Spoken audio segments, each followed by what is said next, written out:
Waktu itu aku sedang merapikan make up di pinggir jalan. Tiba-tiba, aku melihat mata merah menyala dari dalam mobil. Sebelum aku sempat melakukan apa-apa, pintu mobil terbuka sendiri dan aku langsung ditarik masuk oleh sesuatu yang menyeramkan. Saat sadar, aku sudah berada di labirin bawah tanah yang gelap. Dindingnya cuma tanah hitam pekat. Aku mencoba mencari jalan keluar kemana-mana, tapi tidak menemukannya. Di sana hanya ada sebuah kubus seperti permainan teka-teki labirin. Aku tidak tahu tempat apa itu, dan juga tidak mengerti apa fungsi kubus tersebut. Karena tidak ada yang bisa dilakukan, aku mencoba menyelesaikan teka-tekinya. Setelah level pertama selesai, tiba-tiba sebuah pintu besar terbuka. Di balik pintu itu ada kantong makanan berisi burger yang masih segar. Karena sangat lapar, aku langsung memakannya. Setelah itu, aku menyelesaikan level kedua, dan kali ini muncul sebuah tempat tidur untuk beristirahat. Saat itu, aku akhirnya sadar kalau aku terjebak dalam permainan penyiksaan yang kejam. Satu-satunya cara untuk tetap hidup di labirin itu adalah menyelesaikan teka-teki dari kubus tersebut. Tapi semakin lama, teka-tekinya semakin sulit. Di labirin yang hampir tidak punya persediaan apapun itu, ada hal yang lebih menyiksa daripada lapar, yaitu haus. Aku sangat ingin minum air. Namun setelah mencari ke seluruh tempat, yang kutemukan hanya toilet yang kotor.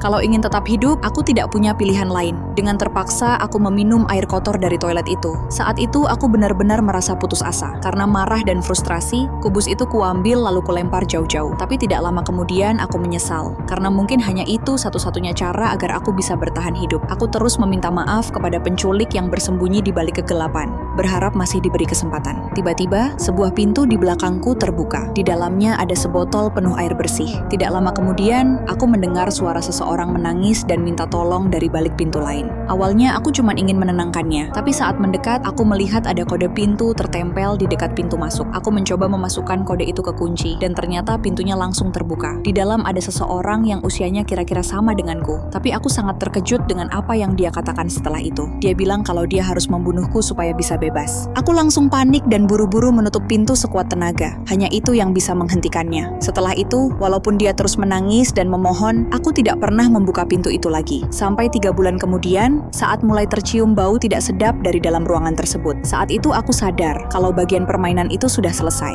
Hari demi hari terus berlalu. Suatu hari, aku melihat ada sesuatu bergerak di bawah selimutku. Ketika aku buka, ternyata seekor anak kucing ada di sana. Sejak saat itu, anak kucing itu menjadi satu-satunya temanku. Jika kalian penasaran dengan kelanjutannya, silahkan tonton filmnya secara full. Film ini berjudul Into the Labyrinth, yang dirilis pada tahun 2019.